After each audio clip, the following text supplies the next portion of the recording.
హైడ్రా కూల్చివేతలు పలువురు సామాన్యులు మధ్యతరగతి ప్రజలకు గుండెకోతను మిగులుస్తున్నాయి. రూపాయి కూడబెట్టుకొని నిర్మించిన కలల సౌధాలు క్షణాల్లోనే నేలమట్టం అవుతుండడంతో వారి బాధ వర్ణాతీతంగా మారుతుంది. అన్ని పర్మిషన్లు తీసుకున్న కొందరు బిల్డర్లు బడాబాబులు చేసిన మోసానికి తాము బలైపోయామంటూ వారు కన్నీరు పెట్టుకుంటున్నారు. ప్రభుత్వం కూడా పెద్దలను వదిలేసి తమలాంటి పేదల ఇండ్లను కూల్చేసిందని మండిపడుతున్నారు. హైదరాబాద్ నగరంలో హైడ్రా కూల్చివేతల్లో ఇల్లు కోల్పోయిన ఓ చిన్నారి మాటలు ప్రస్తుతం సోషల్ మీడియాలో వైరల్గా మారాయి. తన తల్లిదండ్రులు ఏడుస్తున్నా వినకుండా రేవంత్ సార్ తమ ఇంటిని కూల్చేశాడని చిన్నారి వాపోయింది. తన స్కూల్ బుక్స్, వాటర్ బాటిల్స్ అందులోనే ఉండిపోయాయని చెప్పగా చిన్నారి మాటలు అందరిచే కంటతడి పెట్టిస్తున్నాయి. రేవంత్ సార్ మా ఇల్లు కూలగొట్టిండు, మా మమ్మీ డాడీని పోలీస్ స్టేషన్కు తీసుకుపోయిండ్రు, మేము ఏడ్చినా వదలట్లేదు, మా టీచర్ వాళ్ళు కాల్ చేసి ఎందుకు స్కూల్కు రాలేదని అడుగుతున్నారు, నా బుక్స్ అన్నీ పోయినాయని చెప్పినా, ఇల్లు కూలగొడితే బుక్స్ అన్నీ పోయినాయని టీచర్కు చెప్పినా, నా books water bottle Revanth sir తీపియాలి, మా డాడీ వాటర్ బాటిల్ కొనిస్తే అది కూడా పగులుగొట్టిర్రు, మా మమ్మీ డాడీ పెట్రోల్ పోసుకుంటే చాలా బాధపడి ఏడ్చిన అంటూ ఆ చిన్నారి చెప్పిన మాటలు విన్న ప్రతి ఒక్కరితో కంటతడి పెట్టించాయి. ప్రస్తుతం ఈ వీడియో సోషల్ మీడియాలో వైరల్గా మారింది. ఎవరో చేసిన తప్పుకు ఆ పసి హృదయం బాధపడిందని, ఎటువంటి చర్యల పట్ల ప్రభుత్వం పునరాలోచన చేయాలని నెటిజన్లు కోరుతున్నారు. గ్రేటర్ హైదరాబాద్ పరిధిలోని చెరువులు, కుంటలు, ప్రభుత్వ స్థలాలు కబ్జా చేసి నిర్మించిన అక్రమ కట్టడాలను హైడ్రా అధికారులు నేలమట్టం చేస్తున్నారు. నిర్దాక్షిణ్యంగా ఇప్పటికే వందల కట్టడాలను నేలమట్టం చేశారు. అయితే ఈ హైడ్రా కూల్చివేతలు వివాదాస్పదం అవుతున్నాయి. పెద్దలను వదిలేసి పేద మధ్యతరగతి ప్రజల పొట్ట కొడుతున్నారని విమర్శలు వినిపిస్తున్నాయి. రూపాయి కష్టపడి సంపాదించిన డబ్బుతో కట్టుకున్న ఇండ్లను ఏమాత్రం కనికరం లేకుండా కూల్చేస్తున్నారన్న పలువురు బాధితులు వాపోతున్నారు. రిజిస్ట్రేషన్ చేసుకున్న 3 రోజులకే ఇంటిని కూల్చేశారంటూ ఓ కుటుంబం బోరున విలిపిస్తుంటే, తన కష్టానంతా ధారపోసి 3 ఏళ్లు నిర్మించిన ఇల్లు క్షణాల్లో నేలమట్టమైందని మరో బాధితుడు కన్నీరు పెట్టుకున్నారు. ఇలా ఒక్కో బాధితుడిది ఒక్కో విషాద కథ. ఇల్లు కోల్పోయిన బాధితుల కథ వింటే కన్నీళ్లు పెట్టాల్సి వస్తుంది. తాజాగా హైడ్రా కూల్చివేతల్లో ఇల్లు కోల్పోయిన చిన్నారి మాటలు కూడా కంటతడి పెట్టించాయి. గ్రేటర్ హైదరాబాద్ వ్యాప్తంగా హైడ్రా చేపట్టిన కూల్చివేతలు వివాదాస్పదం అవుతున్నాయి. ఇప్పుడు గత నెల రోజుల పైగా హైడ్రా అధికారులు చెరువులు, కుంటలు, ప్రభుత్వ స్థలాలు నిర్మించిన వందల అక్రమ కట్టడాలను నేలమట్టం చేస్తున్నారు.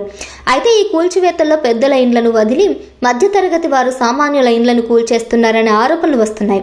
పెద్దల నిర్మాణాలకు నోటీసులు ఇచ్చి పేదల ఇండ్లకు ఎటువంటి నోటీసులు ఇవ్వకుండా, కనీసం ఇంట్లోనే సామాన్లు కూడా తీసుకొని ఇవ్వకుండా, సమయం ఇవ్వకుండా ఉన్నపలంగా కూల్చేస్తున్నట్లు విమర్శలు వస్తున్నాయి. తాజాగా అమీన్పూర్ మున్సిపాలిటీలోని పటేల్గూడలో పలు నిర్మాణాలను హైడ్రా అధికారులు నేలమట్టం చేశారు. అయితే ఇల్లు కోల్పోయిన బాధితుల కథ వింటే గుండె తరుక్కుపోతుంది.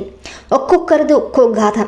రిజిస్ట్రేషన్ అయిన 3 రోజులకే తన ఇంటిని నేలమట్టం చేశారంటూ ఓ కుటుంబం కన్నీరు పెట్టుకుంటుంటే, గృహప్రవేశం చేసి మామిడాకులు, తోరణాలు ఆరకముందే ఇంటిని కూల్చేశారని మరో బాధితుడు భావోద్వేగానికి గురయ్యాడు. అన్నీ కరెక్ట్గా ఉన్నా ఎందుకు కూల్చేస్తున్నారని ప్రశ్నిస్తున్నారు. వాళ్ళే రిజిస్ట్రేషన్ చేస్తారు, మళ్ళీ వాళ్ళే కూల్చేస్తారు, ఇదెక్కడ న్యాయం అంటూ బాధితులు బోరుమంటున్నారు. అలా ఇల్లు కోల్పోయిన ఓ బాధితుడు ఆవేదన ఆయన మాటల్లో వింటే కన్నీలాగవు. 3 సంవత్సరాలు రూపాయి కూడబెట్టుకొని ఇల్లు కొన్నాం, మా దగ్గర అన్నీ ఉన్నాయి, ఈ సిస్టమ్ కరెక్ట్ కాదు, ప్రభుత్వ ల్యాండ్ అంటున్నారు, అమ్మితే మేము కొంటాం కదా, కూల్చేస్తే ఏమొస్తుంది, ఇది శ్మశానంలో తయారైంది, ఆ తర్వాత రాష్ట్రానికి బడ్జెట్ లేదని మీరే అమ్మేస్తారు, అదేదో మేమే ఇస్తాం కదా డబ్బు, గవర్నమెంట్ వాళ్ళే అన్ని పర్మిషన్లు ఇచ్చారు, గత 3 ఏళ్లుగా కష్టపడి కొనుక్కున్నాం, ఇంకా 70-80 లక్షల అప్పు ఉంది, ఈ అప్పుని ఎలా తీర్చాలి, గ్రామ పంచాయతీ నుంచి పర్మిషన్ తీసుకున్నాం, లోన్ కూడా వచ్చింది, అన్నీ బాగానే ఉన్నాయి కదా అని కొనుక్కున్నాం, గత సోమవారమే గృహప్రవేశం కూడా జరిగింది, మామిడి తోరణాలు కూడా ఇంకా ఆరలేదు, నివాస గృహాలు కూల్చొద్దని సీఎం రేవంత్ రెడ్డి కూడా చెప్పారు, అయినా కానీ ఎందుకు వాళ్ళు మాట వినకుండా నివాస గృహాలను కూలుస్తున్నారు, క్షేత్రస్థాయిలో అలా లేదు కదా, మా దగ్గర ఎందుకు మాత్రం ఇలా చేస్తున్నారని వాపోయాడు. మేము సామాన్యులం, 90 లక్షలు లోన్ తీసుకొని ఇల్లు కొన్నాం, కూలగొట్టే బదులు వాళ్ళే తీసుకొని మాకు అమ్మొచ్చు కదా, హైదరాబాద్లో ఇల్లు ఉండాలని పిచ్చి టార్గెట్తో ఇల్లు కొనుక్కున్నాం, నాకు 52 సంవత్సరాలు, నా సంపాదన అంతా ఇందులోనే పోసా, ఇప్పుడు ఏం చేయాలి క్వశ్చన్ మార్క్ ఉంది. ఇప్పుడు నాకు ఇది ఏ దారి కనిపించడం లేదు, మేము సాదాసీదా మనుషులం, డాక్యుమెంట్లు, పర్మిషన్లు కూడా చూసుకున్నాం, అన్నీ ఉన్నాయి కదా అని కొన్నాం, వాళ్ళే రిజిస్ట్రేషన్ చేసి ఇలా కూరుస్తుంటే నష్టపరిహారం ఎవరివ్వాలి, ఇందులో ఎవరిది తప్పు, మేము కబ్జాలైతే చేయలేదు, అన్ని సవ్యంగా ఉన్నాయనే కదా కొనుక్కున్న వాటిని ఎలా కూల్చేస్తారు అంటూ ఈ మనోవేదన తట్టుకోలేకపోతున్నామని ఓ బాధితుడు కన్నీటి పర్యంతమయ్యాడు. ఇలా ఒక్కొక్కరిది ఒక్కొక్క గాథ. అన్ని పర్మిషన్లు తీసుకున్నా కొందరు బిల్డర్లు బడాబాబులు చేసిన మోసానికి ఈ అమాయకులు బలైపోతున్నారు. మరి దీన్ని ఏ విధంగా చూడాలనేది తెలియట్లేదు. గ్రేటర్ హైదరాబాద్ పరిధిలో ప్రభుత్వ స్థలాలు నిర్దాక్షిణంగా ఇప్పటికే వందల కట్టడాలు నేలమట్టం చేశారు. వాళ్ళే రిజిస్ట్రేషన్ చేసి వాళ్ళే కూల్ చేస్తున్నారంటూ బాధపడుతున్నారు. నష్టపరిహారం ప్రభుత్వం ఇస్తుందా లేక ఇంకెవరైనా ఇస్తారా అనేది కూడా వాళ్ళు వాపోతున్నారు. చూడాలి ఇది ఎంతవరకు వెళ్తుందో ఏంటి అనేది. Please subscribe to KTV Telugu. KTV Telugu.